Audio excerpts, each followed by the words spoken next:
All right, we're cleaning some Frieze carpets. This is some people moving out of an apartment. They have to get their carpets cleaned before they leave, and they said don't worry about the closets, which is fine. They still got all their stuff in there. They're moving. We're doing we're going to show the 2 rooms and the landing. We're doing the stairs too, but it's too dark in the stairs, and we're going to do it with a hand polisher. We don't use. Nobody wants to see those stairs. Well, we don't use the Oreck on stairs like a lot of people do. Now we got some bright sunlight coming in on one side here. We don't do the closets. The person living here says don't bother about the closets. Yeah, I already said that. Okay. So we put down a fairly decent amount of pre-spray. So when you're cleaning Frieze, you gotta use a little bit of moisture. Well, then we're using a microfiber bonnet instead of a 50-50 cotton. It could go either way, but since it's Frieze, it's kind of short, so I figured a microfiber would be easy. I mean, the cotton would do it too. This is the direction we went. I'll try to remember to put a link in the video description for direct mop cells. They sell the striped microfiber bonnets. That's what we're using. They have the scrubbing strips on them. And they have enough foam to absorb. I mean, some people use these really super thin microfiber bonnets and they don't really pick up anything. They don't have no absorption. Yeah, but these are thick enough they absorb quite a bit, so you don't have to worry about going back over it with another bonnet. The thin microfibers are really good they're really just good for pre-scrubbing. Yeah, they're designed for end cap work. If you want to pre-scrub anything, you need a thicker microfiber like we got. Otherwise, you just use the scrubbing bonnet. Yeah, those things are end cappers bonnets. They're thin and they're just trying to use them to scrub in your pre-spray and everything. Get your end cap into the carpet fibers. We're bonnet cleaning, so we don't need the thin ones or anything, unless we just wanted to scrub the carpets first and come back later. And like I said, this is a Frieze carpet. A lot of people say these are very difficult to work with, but they don't usually give us any problems. But the tenant here said they lived here about 2 years, so there's going to be some, and they do have a pet, so there could be some stains that are problematic. It just depends. Depends on how good a quality of Frieze carpet this was.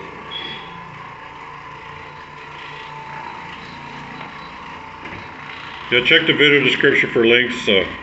Oreck rubbers around $350 or so. They up to about $400. They're a good investment. You can make a lot of money with them. The pad driver that we're using is a Challenger pad driver. You get those from Corey Thibodeau. I'll put his information in the video description. The pad driver that comes with the Oreck is too aggressive and it'll rip up pads like that. So we changed out to a... The pad driver that comes with the Oreck is a good pad driver for the Oreck bonnet that's on Amazon. Everything else it seems to tear up. Yeah, it has gripper teeth on it, and this bonnet, this pad driver has Velcro. It's not as aggressive. It doesn't shred your bonnets and everything. But I'll put the information in the video description. And with him, you just call him and leave him a text message. He doesn't have time to talk on the phone to people, so don't try to have a voice call with him. And text messages, that way he's got your information. He can get back with you when he's got time to. And he'll get back with you. He does. Otherwise, if you try to go to Challenger yourself, it's hard to get through. It's hard to get to, they don't respond all the time very quickly, so they respond to him immediately, so he knows how to get. This is right here, it's a little dark area. But Corey knows the secret handshake with the Challenger guys, so.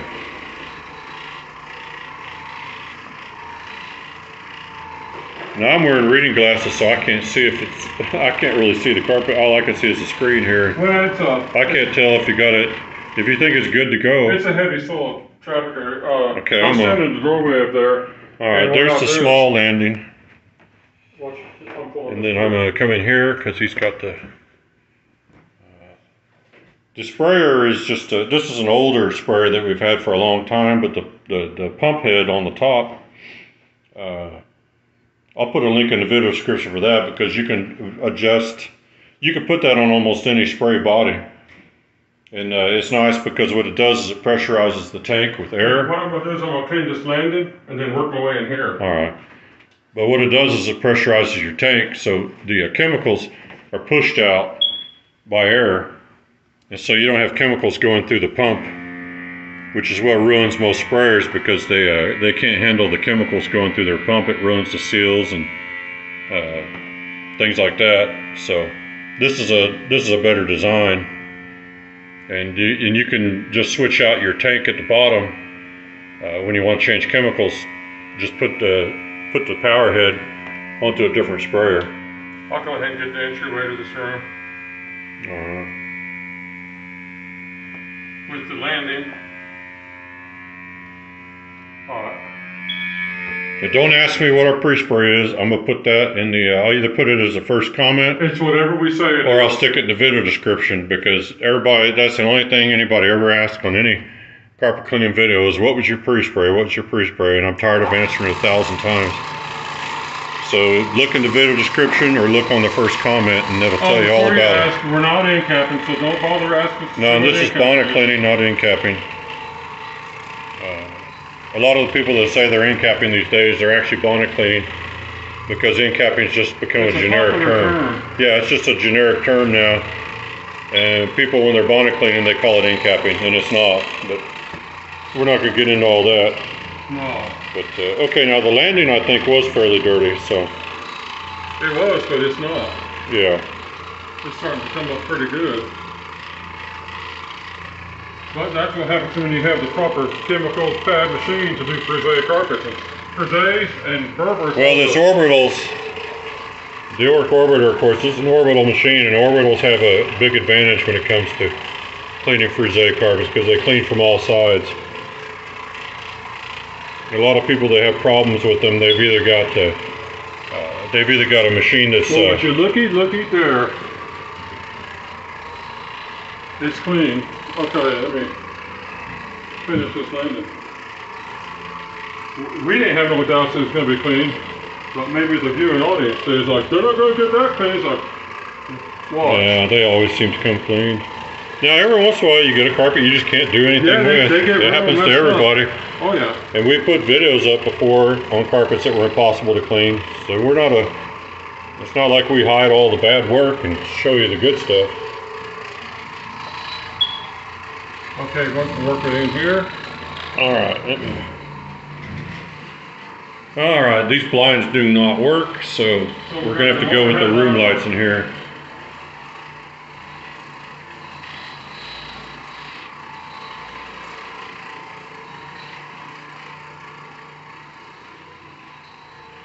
Yeah, the thing about Oreck orbiters is the head weight works out to be ideal for carpet cleaning. Oh, you gotta say this.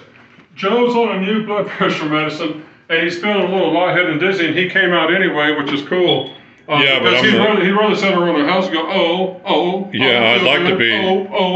I need to be laying down. That's what I need to be doing. And so I got to be careful on these stairs and stuff like that because even the altitude difference between the first floor and the second floor, I feel it, you know. Yeah, it's just the Mile High Stadium up here. Yeah, I'm up here not being able to take deep breaths and whatnot. Yeah, that medicine, you know, when you get high blood pressure. Ooh, well, look at here. The medicine they'll get you. There's a hole in the carpet. Oh, a hole in the carpet. How wonderful. Yeah, buddy. Well, we're not going to be able to clean that out. No, but we'll just work it in. They can call Corey Tippino or... Oh, and these places too, by the way, they've got super narrow stairs, and you got to watch yourself here.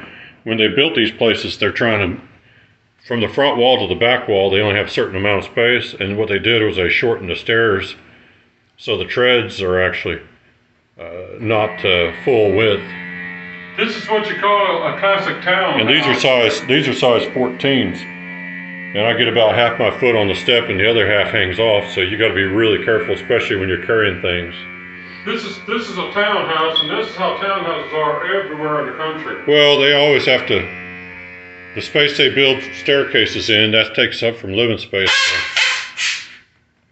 Don't bark too hard, boy. Okay. All right. I'm gonna get back in here. So bring the machine in. We're gonna be done in 4 minutes. When I say 4 minutes.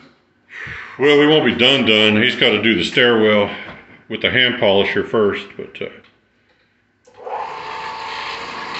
And don't tell us you want to see hand polisher on the stairwells because we. Well, the lighting in here is terrible, and we're not going to mess with that. The only way I can really film that is standing at the top of the stairs, watching him go down the stairs. Then you can't see the risers. Yeah, and you can't really see him cleaning the. And if he stands behind me to some of the risers, you can't see the stairs because I blocked off 2/3 of the camera. There's always a big butt in the way. Now, if I had a GoPro with a head strap, I might film. But that is not the case. Well, how fascinating is stair cleaning anyway? Not very. It's absolutely boring. Yeah, people always showing their stair cleaning videos. It's like it's kind of one of the most boring things to show. It's not nearly as exciting as this stuff. This is riveting. Oh, I'm riveted, yeah. But yeah. Riveted is the word you're looking for.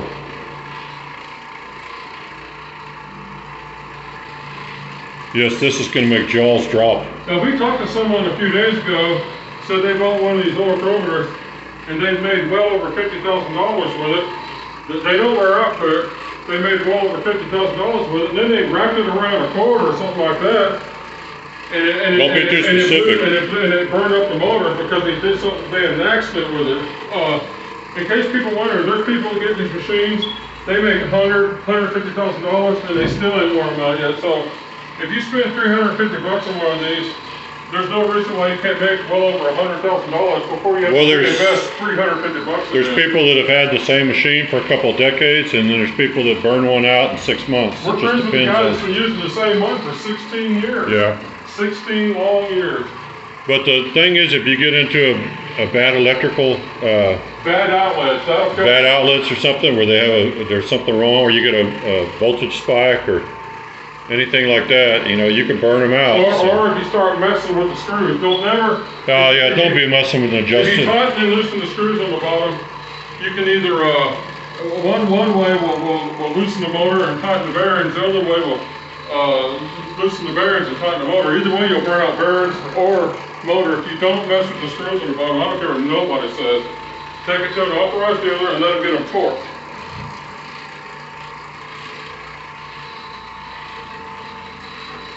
Yeah, it's a Frieze. It's coming out pretty nice. Something tells me someone's getting their deposit back. Yeah, and we told them just vacuum later today when the... Yeah, vacuum, because we're going to bring stuff up so vacuum's still fine. They've got the air conditioner cranked in here, which is good because it's going to dry the carpets up completely fast. You're going to get hot in here if you try. I could jog your face for an hour and feel comfortable. Now the video ain't over yet. It will be. Let me go look for any of the traffic lane areas which you follow the door and see. Make sure they're out. They are, but I don't mind putting an extra 30 seconds into an area that might be potentially bad, just in case I might have missed something, which I won't. I want to hurry up. Oh, by the way, the net goes that way. The carpet looks better, so that's not our property. That's in that direction. Oh, I gotta go. I'm gonna go take a nap in the car. Not yet, you ain't. First, we please the YouTube audience. You see what we do for you people? I come out sick and everything. I come out with my medication. I'm out here risking life and limb to make a video. If you have open heart surgery, you had to come out and film a video real quick. Risking life and limb to make a video that nobody's going to watch more than the first 2 minutes of anyway. You can't clean carpets like that. Most people click on it just long enough to give it a thumbs down and they're done. We love those people. They never see the best part. They're getting us. See, we don't start trash talking our competitors and stuff until the last half of the video. That way, most people never get to see it. You got to watch the whole thing if you want to hear all the garbage. We don't ever trash talk people because that's not what you tuned in to see. If you tuned in to see some trash talk. Okay, now he's finally learning how to wrap the cord right. Start at the machine. And work your way to the end of the plug. That way, all the kinks and twists work their way out. If you want to watch trash talking, there's guys that put those videos up. They're carpet cleaners. Go watch them. We won't do it. We try to be better than that. And we don't watch those videos. We don't watch them. Yeah. We hear about them all. Most of the people that don't like us, People message us and say, hey, you Did should hear- hear what did so-and-so did said hear- about you in a No, we video. didn't hear about it. 'cause It's like, we- I don't watch it, There's you know? people that we ain't watching like a year or two. We just don't watch it. Yeah, well, We ain't you got know, time for goofing around and goofballs. we do this all the time. We're sick of watching it, to be honest.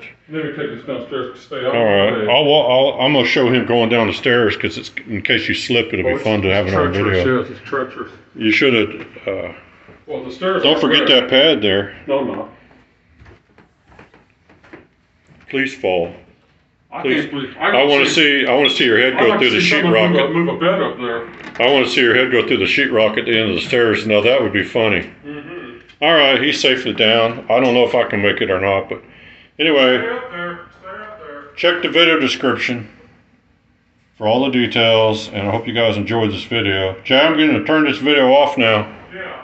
All right, thanks for watching.